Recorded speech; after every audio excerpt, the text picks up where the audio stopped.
오늘은 종려주일입니다. 종려주일 이 새벽에 주시는 하나님의 말씀은 누가복음 22장 14절에서 23절까지 말씀입니다. 6월절 당일은 주일이죠. 주일 토요일이죠. 잠깐 헷갈렸습니다. 유대인들 율법에 의하면 6월절 당일은 토요일입니다. 그렇게 하고 6월절 전날 해가 지면서부터 이제 새로운 요일이 시작이 되니까요. 6월절 전날 그러니까 요즘으로 말하면 금요일이죠. 금요일날 해가 지기 직전에 어린 양을 잡습니다. 어린 양을 잡아서 이제 6월절 저녁에 이제 그 문설주와 인방에 이제 피를 바르고 집안에서 이제 6월절 고기를 음식을 이제 먹게 되는 거죠. 쓴나물 거둬들어서 이렇게 되는 것입니다.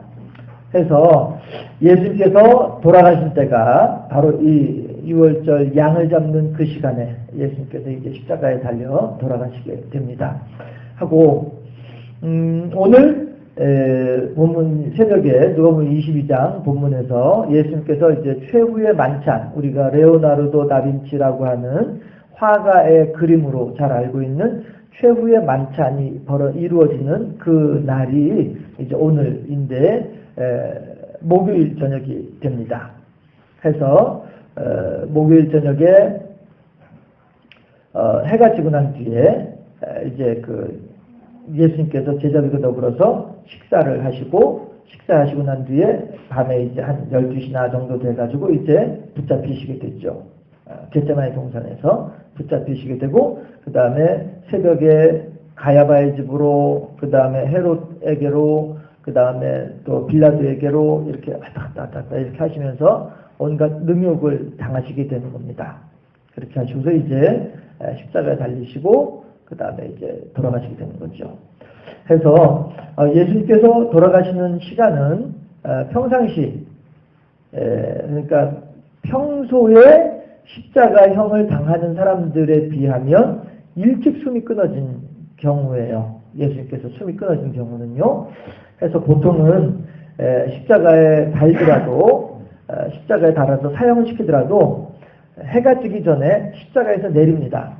왜냐하면 유대인들의 어떤 그런 관습에 의하면 나무에 달린 자마다 저주받은 자이기 때문에 이 저주받은 자를 해가 지기 전까지는 나무에서 내려야만 한다라고 하는 것이 그들의 풍습이었기 때문에 십자가형으로 그 사람을 사형에 처한다 할지라도 그렇게 금방 울며 숨이 끊어지지 않거든요. 보통 사람들은 금방 숨이 끊어지는 것이 아니기 때문에 십자가에서 내려가지고서는 무덤에다 집어넣습니다. 아직 숨이 붙어있는 상태에서요. 무덤에다 집어넣는데 그 상태에서 혹이라도 이 죄수가 사형수가 다시 기력을 찾아서 돌문을 밀치고 도망가 버리면 안 되니까 아예 도망가지 못하도록 다리뼈를 분질러뜨려가지고 이제 그 무덤에다가 넣어놓는 것입니다. 이스라엘 사람들의 무덤은 우리나라와는 같지 않아서 이렇게 동굴을 파가지고 만드는 게 무덤이라고 이제 알고 계시죠. 그렇게 이제 들어가게 되는데, 그 이제 보통의 십자가형에 처해진 죄수들이 나무에서 달리는 시간이 이제 그렇게 되는 것이죠. 그러니까 아마도 성경에 그렇게 나와 있지는 않지만 예수님의 좌우편에 있던 강도들은 그렇게 다리뼈를 분질러가지고 무덤에다 넣었을 것이다. 이렇게 이 짐작이 되어지죠. 그러나 예수님은 십자가에서 내리려고 하니까 벌써 숨이 끊어져 있는 상태거든요.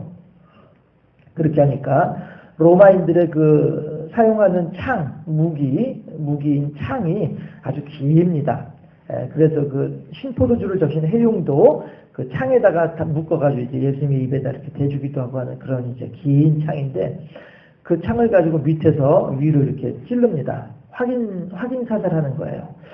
혹시 이 죄수가 혹시라도 일부러 죽은 척하는 거 아닐까라고 하는 의심을 하기 때문에 이렇게 왼쪽 늑골 밑에 쪽으로 해가지고 창을 집어넣어서 이제 심장을 이렇게 찌르게 됩니다. 그러면 이제 혹 살아있으면서도 죽은 척한 사람이라 할지라도 이제 완전히 죽게 되는 경우죠. 심장에다 구멍을 뚫어버리니까 창으로. 해서 예수님께서는 그렇게 옆구리에 이제 창이 찔려가지고 십자가에서 내려오게 되는 것입니다. 사람들은 의아하게 생각을 하죠. 벌써 숨이 끊어졌어? 어이구야, 일찍도 죽었네. 예, 왜 평상시에는 이렇게 사람들이 그렇게 일찍 숨이 끊어지지 않기 때문에 그렇습니다. 그래서 다리를 분질러뜨려가지고 이제 집어넣는 것이거든요. 그랬는데, 아무튼 그렇게 예수님께서 십자가에 6월절 어린 양으로서 달려 들어가시게 되는데, 시편 22편이든가요?에 보게 되면 그 뼈가 하나도 꺾이우지 아니하리라 하신 말씀이 이에 응하였더라. 이렇게 성경에 나와 있죠. 마태복음에서. 해서 예수님이야말로 하나님께서 준비하신, 하나님께서 예비하신 세례 요한의 증언처럼 하나님의 어린 양이 예수님이시다 하는 거예요. 어떤 어린 양입니까? 세상 죄를 지고 가는, 우리들의 죄를 담당하고 있는 하나님의 어린 양이다 라고 한 것입니다. 6월절에 제사를 속죄의 제물을 드리기 위해서는요, 6월절 한 일주일이나 열흘쯤 전부터 해서 이번에 6월절에 우리 가족들을, 나와 우리 가족들의 죄를 대신 짊어지고 죽을 어린 양 한 마리를 미리 선택을 합니다. 선택을 해가지고 한 일주일이나 열흘이나 전부터 집안에서 같이 지내요. 같이 지내면서 왔다 갔다 하면서 그 양을 볼 때마다 사람들은 그렇게 생각을 하죠. 아이고, 그래, 네가 이제 며칠 있다가 6월절이면은 나를 대신해서 죽게 생겼구나. 그래, 너는 이제 내일 모레면은 6월절이 되면 나와 우리 모든 가족들의 죄를 대신 짊어지고 우리들 대신에 죽게 됐구나. 이런 것들을 이제 계속 생각을 하면서 그 양을 이렇게 집안에서 돌보도록 돼 있거든요. 그렇게 하고 이제 예를 들어서 제가 6월절이 돼서 이제 제가 그동안에 이제 우리 집에서 돌보던 양을 이제 끌고서 제사장에게로 가면, 회막에 속죄의 제물을 위해서요 가면, 그 모습을 주변 사람들이 보면서 보라, 이한웅의 죄를 짊어지고 가는 이한웅의 어린 양이로다, 이렇게 부른단 말씀이에요. 제가 저의 죄를 대신 대속하기 위해서 끌고 가는 저의 양에 대해서 사람들이 하는 말이 보라, 이한웅의 죄를 짊어지고 가는 이한웅의 어린 양이로다, 이렇게 부른단 말씀이에요. 그런데 세례 요한은 예수님에 대해서 뭐라고 얘기를 해요? 같은 맥락에서 보라, 세상 죄를 지고 가는 하나님의 어린 양이라고 해요. 보통 이한웅의 죄를 지고 가는 이한웅의 어린 양이어야 마땅한데, 죄를 지은 주체는 세상인데, 그럼 세상의 어린 양을 끌고 가야 되는데 세상의 어린 양이 아니라 하나님의 어린 양을 끌고 간단 말이에요. 무슨 얘기예요? 세상은 자기가 죄를 지었는지 안 지었는지조차도 모르고 무심히 지내고 있는 거예요. 세상은 자기가 자기 스스로 죄에서 벗어날 수 있는 능력을 전혀 가지고 있지 못한 존재가 세상이다, 우리 사람들이다 라고 하는 거예요. 그랬을 때에 하나님께서 그러한 우리들을 대신해서 우리들을 그냥 그대로 내버려두면 어느 누구 하나 구원받을 수 있는 존재가 아무도 없고, 어느 누구 하나 천국에 갈 수 있는 존재가 아무도 없고, 어느 누구 하나 하나님을 알 수 있는 존재가 아무도 없거든요. 그러니까 답답한 사람이 샘판다고 하나님께서 우리들을 구원해내고 싶어서, 우리들이 죽어가는 것이 안쓰러워서 우리가 그렇게 멸망당하는 것이 지옥행 급행열차, 지옥행 KTX를 타려고 막 대합실에서 옹기종기 모여있는 우리들을 보면서 하나님께서 너무너무 안타까우신 거예요. 그래서 예수님이라고 하는 하나님의 어린 양을 세상 죄를 대신 담당하라고 내어주신다라고 하는 것이죠. 해서 6월절 어린 양으로서 돌아가신 분이 예수님이시다.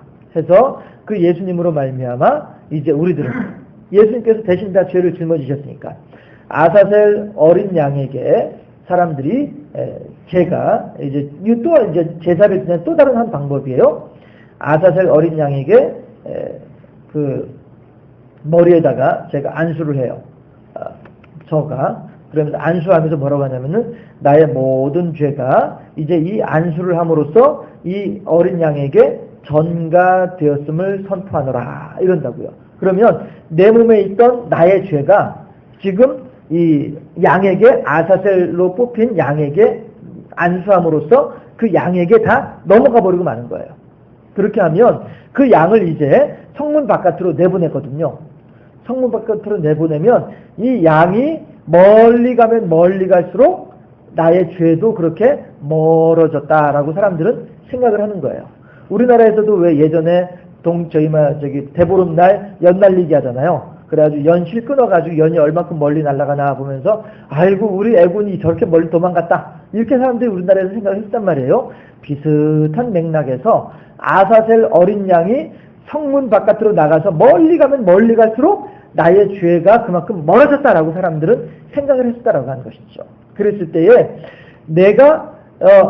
저는 여전히 그냥 이 모습이 이대로인 거예요. 그럼에도 불구하고 그 양에게 안수하면서 내 모든 죄가 이 양에게 넘어갔다라고 선포함으로 말미암아 나의 죄가 없어진 것에 대해서 우리들은 인정할 수 있는 거예요. 그런 것처럼 우리가 이제 예수님께서 나의 모든 죄를 담당하시고 십자가에 달려 돌아가신 것에 대해서 내가 믿습니다 라고 하는 고백만 하게 되면 내 모든 죄가 없어지는 것이다 라고 하는 거예요. 이게 비밀이고 이게 신비고 이게 은혜다라고 하는 거예요. 내가 나의 죄를 씻기 위해서 무엇인가를 커다랗게 해야만이 나의 죄가 씻어지는 것이 아니라 그저 단순하게 그냥 정말로 너무너무 간단해서 어떤 사람들은 너무 간단해서 믿지 못하는 이 복음. 가장 간단한 것 뭐예요? 예수님을 믿습니다. 예수님께서 나의 죄를 대신 짊어지고 돌아가신 것을 믿습니다. 이제 내가 예수님을 믿음으로 말미암아 하나님께서 약속을 따라서 나를 천국에 데리고 가실 것에 대해서 또한 믿습니다. 이것만 고백을 하면 우리들은 천국에 갈 수 있다고 하는 것입니다. 해서 오늘 본문에서는 바로 그렇게 예수님께서 우리들에게 하시는 말씀이 무엇이냐면 그 아사셀 유월절 하나님의 어린 양으로서 돌아가시는 그 일을 예수님께서 얼마나 기다리셨던가 하는 것을 알 수 있는 게 오늘 본문이라는 거예요. 15절에 보니까 뭐라고 해요? 15절 말씀에 이르시되 내가 고난을 받기 전에 너희와 함께 이 유월절 먹기를 원하였노라. 이게 무슨 얘기예요? 유월절 먹기를 원하였노라.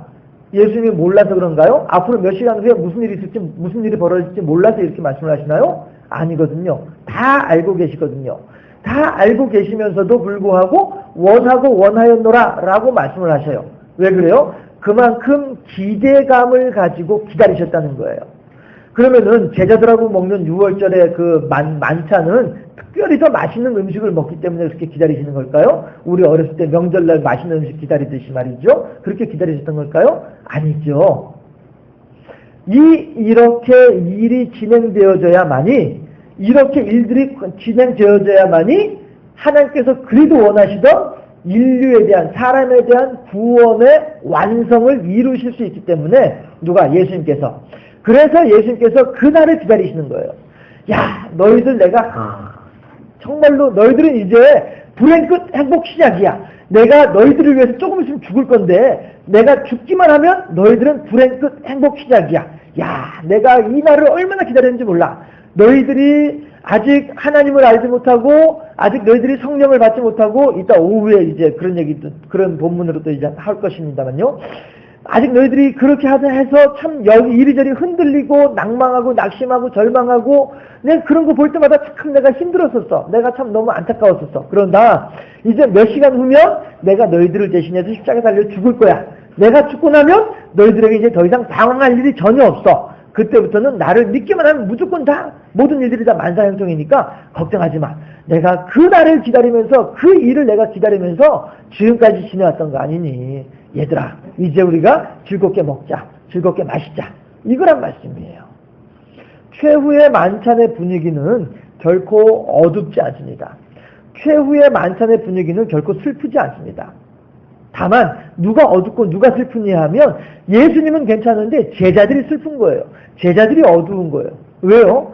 야 대체 말이야 끈 떨어진 가처럼 그쵸? 예, 끈 떨어진 연처럼 이거 뭐야 지금 우리 선생님이 죽고 나면 대체 우리들은 어떻게 지내라고 이 염려하느라고 제자들이 어둡고 제자들이 의문할 뿐이지 예수님은 그렇지 않냐시다 하는 거예요.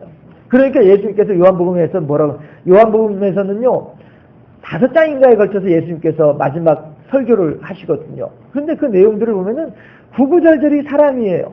처음부터 끝까지 사랑이에요. 내가 너희들에게 주와 선생이 되어져서 너희들에게 섬기는 것을 보여주었으니까 어떻게 너희들도 서로 사랑을 해야 돼. 내가 너희를 사랑한 것이 너희도 서로 사랑해야 돼. 친구가 자기 친구를 위해서 목숨 버리는 것만큼 더 큰 사랑이 어디 있겠니? 그런데 내가 너희들을 위해서 죽어주지 않니? 그러니까 너희들은 제발 서로 사랑하도록 해라. 내가 너희들에게 새로운 계명을 주노니 서로 사랑하라고. 계속 예수님께서 하신 말씀이 그 말씀이라고요. 그런데 그 말씀을 듣는 제자들은 인상이 굳어져 있는 거예요. 야, 다른 건 하나도 귀에 들어오지도 않고 곧 있으면 죽는다고 하는 것, 곧 있으면 우리 선생님 곧 있으면 돌아가신데 어떻게 하면 좋아? 이것만 걱정을 하느라고 막 한숨과 이게 가득한 이런 상황이다라고 하는 거예요. 예수님께서는 결코 두려워하지 아니하시고 예수님 결코 안타까워하지 아니하신다 하는 거예요. 그러면서 하신 말씀이 또 뭐라고 하냐면은요, 21절 보면은요, 그러나 보라 나를 파는 자의 손이 나와 함께 상위에 있도다. 이렇게 다 있어요. 그러면서 22절에서도요. 인자는 이미 작정된 대로 가거니와 그를 파는 그 사람에게는 화가 있으리로다. 이게 무슨 얘기예요? 나를 파는 자와 내가 함께 그 상위에 손이 올라와 있다. 이건 무슨 뜻이에요? 정말로 동시에 상위에 딱 둘이서 가룟 유다하고 예수님하고 둘이서만 딱 동시에 상위에 손을 올려놓고 있었을까요? 그렇다고 한다면 아무리 눈치가 둔치인 제자들도 무엇인가 생각을 했겠죠. 그러나 상위에 손이 있다라고 하는 말은 정말로 상위에 손을 올려놓고 있어야지 상위에 손이 있는 것이 아니라 같이 식탁에 둘러앉아 있다라는 의미가 되는 거예요. 그럼 같이 식탁에 둘러앉은 사람이 누구예요? 예수님까지 도합 13명이 둘러앉아 있단 말이에요. 그러면은 예수님 빼고 12명 중에서 1명이 나를 판다라고 했으니까 서로가 누가 누구인지 모르고 있는 상황이 되는 거란 말이죠. 상위에 나와 함께 손이 있도다. 이 말은 나와 더불어 같이 밥을 먹고 있다. 식사를 하고 있다. 식사 공동체에 같이 동참하고 있다. 이런 의미가 되는 것이에요. 그러면서 예수님께서 22절에서 가룟 유다를 향한 진심으로 걱정 어린 말씀을 좀 하시는 게 이 말씀이잖아요. 인자는 이미 작정된 대로 가거니와 어느 누구도 피할 수 없어요. 나 또한 예수님께서 하신 말씀이 나 또한 그 길을 피하고 싶은 마음이 없어. 그러나 그를 파는 그 사람에게는 화가 있으리로다. 의의 병기로 사용되어지는가 악의 도구로 쓰임받는가에 대한 이 말씀을 지금 예수님께서 하고 계시는 것입니다. 끝까지 예수님께서는 가룟 유다를 걱정하고 계시다라고 하는 것입니다. 6월절을 기다렸던 분이 예수님이십니다. 그리고 가룟 유다를 걱정하고 계신 분이 예수님이십니다.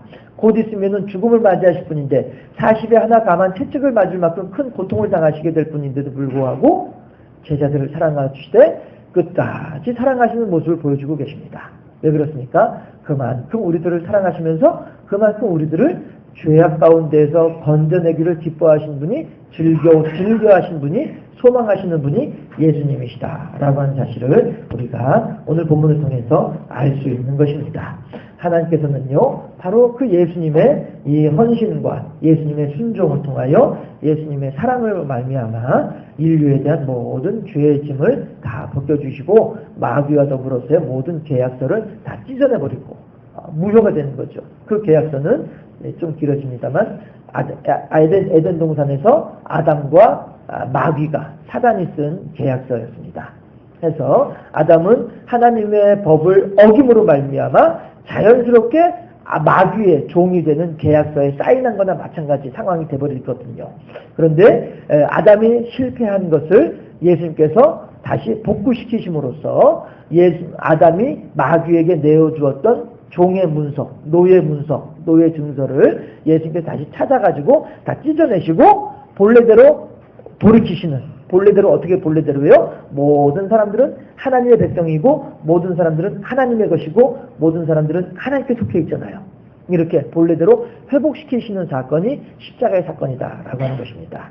그렇게 하나님께서는 예수님을 통해서 인류를 회복시키시고 하나님과 사람과의 관계를 회복시키신 분이 하나님이시다. 그리고 그 일에 쓰임받는 분이 예수님이시다. 어째서? 그만큼 우리들을 사랑하시기 때문에, 그만큼 우리들이 지옥의 고통 가운데 빠지는 것을 싫어하시는 분이 예수님이시기 때문에 그렇다 하는 사실입니다.